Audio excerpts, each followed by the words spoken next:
Renato, last Saturday nagpunta ka daw dun sa bar ni na Jo. Opo. Opo, ang sagot ni Renato. Harapin mo, face to face!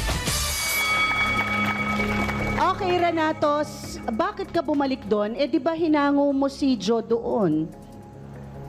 Pupunta po ako ng beer house kasi po niyaya po ako ng mga barkada ko. Namakasamahan ko po sa trabaho. Okay, so pero doon kayo bumalik sa... Sino ang pinupuntahan mo doon? Meron ka bang binabalikan doon? Wala po. Wala naman. Talagang niyaya po ako ng mga kaibigan ko. Mag-inom lang po. Pero sinabi mo ba kay Jo nung gabing yon na doon kayo nag-inom? Hindi. Bakit hindi mo sinabi?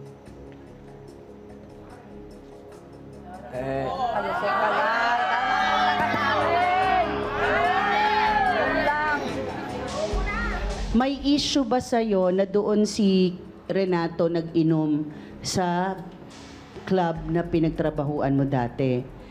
May problema ka ba doon? Kasi po, kilala ko po kasi yung mga... May problema ka, wala? Meron po. Okay. Salamat na una ka, ha?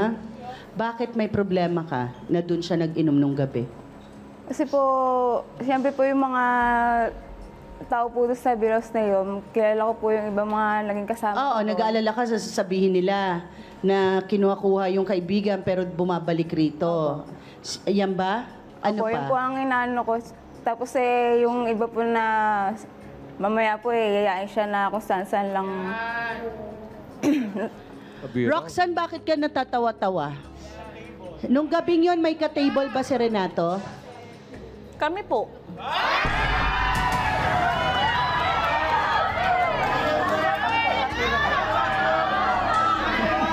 Ang sunod na tanong. So para sa inyo, wala namang mali siya ang pag-table sa inyo? Wala po. Kasi Okay. trabaho lang po namin. Okay. Oh, ano ka na nun? Ibalik natin si Renato. Ah. Anong mga pinagkukwentuhan nyo ni Renato? May nasasabi ba siya tungkol kay Jo? Parang ganun lang naman ang gusto kong tanungin. Wala po. Pero, Ano meron daw? pag nalalasing po yan, lagi nga po kami pinipilit ni Ate Irene na maglabas. Lalabas po. Tapos kami, kaibigan namin siya, si Jo, di namin gawin yun. Di na namin inaano. Okay, so parang nag-iba na ang ating topic ngayon. Ito ay parang, ang sinasalba na natin ay si Jo. 'Di ba? Na si Renato, Kasi di namin Renato, pag gawin. nalalasing ka, nag-aaya kang lumabas. Hindi po yan. Pag nalalasing na po ako, talagang makulit na po ako. Hindi ko na po alam yung sinasabi ko. Yung ginagawa ko po, yung mga sinasabi ko sa kanila. Kaya nila nasasabi na ano. Ah, tanong ko kay Renato, bakit mo pinahinto sa pagtatrabaho si Jo sa lugar na yon? Parang gusto ko lang po siyang alisin sa lugar na yun. Roxanne, Irene, meron na bang taong dumating sa buhay nyo na sinabi din ng ganito?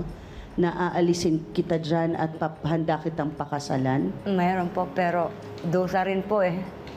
Sa una lang. Sa una lang po, tapos mga ilang buwan, yun, lumabas na ang ugali, bugbugin ka na, harapan ka ng pera. May pang wala na lang, yung anak ko na lang isipin ko.